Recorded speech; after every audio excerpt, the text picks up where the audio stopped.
kulanti wanaagsan oo wacan meel kasta oo naga daawanaysaan kuna soo dhawaada waraysigan aadka u kooban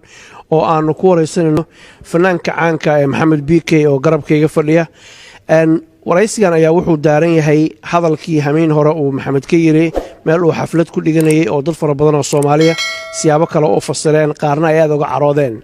taasoo sababtay habaar iyo eedayn iyo colaad iyo dadkii Soomaaliyeed ee bulshada ahayd in la iska hor keeno waxaan weydiinaynaa Maxamed marka hore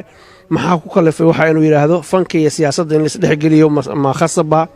iyo waxa u qorshaysan mustaqbalka dhow iyo kan fog baa jilaayada Maxamed soo dhaw TV Universal marka hore عبد الحفيظ aad baad u mahadsantahay Allah ku casimo ummadda Soomaaliyeed meel kasta joogaan inay daawanayana aad baan u salaamayaa waxaan cod dheer tacsi ugu diraya inna lillahi wa inna ilayhi raaji'uun dadkii naftooda ku waayay qarax ilaahay dhibtahay naga kor qaado tacsida horta waan dirayaa mar labaadka si xun wuxuu sheeg sixir wuu ka daran yahay dab munaafaqshiday muumin baa ku gubta anigu hadal wanaagsan oo tacsiye baan diray dabadna dad ba ka faa'iideysto xagga kale ka rogay waxaan taageerayaashayda iyo ummadayda Soomaaliyeed meel kasta joogaan ummadayda Soomaaliyeed meel kasta joogaan waan idin jeclahay idinkana waan ogahay inay jeceshiin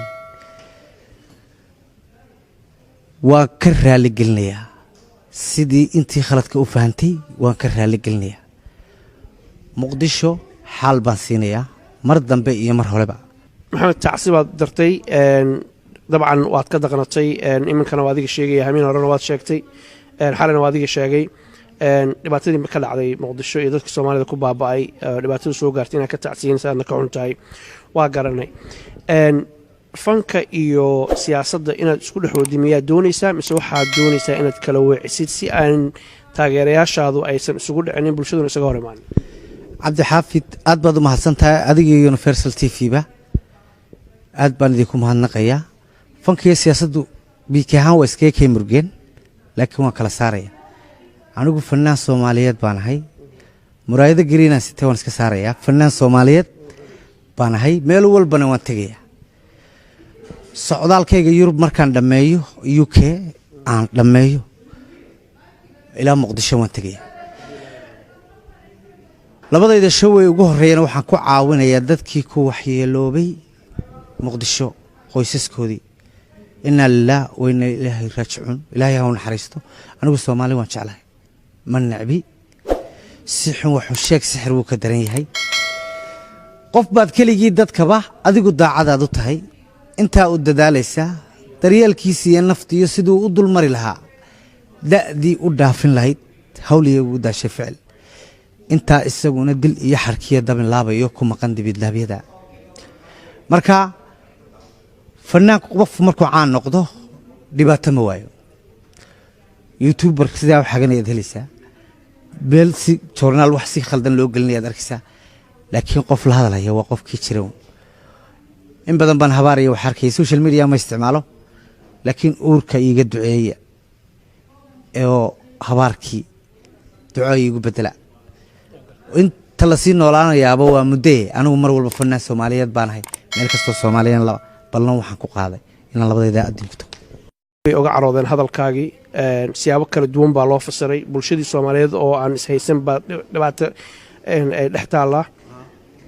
fursad waxaan ku siinayaa sharciga dadka Soomaaliyeed ku daawanaya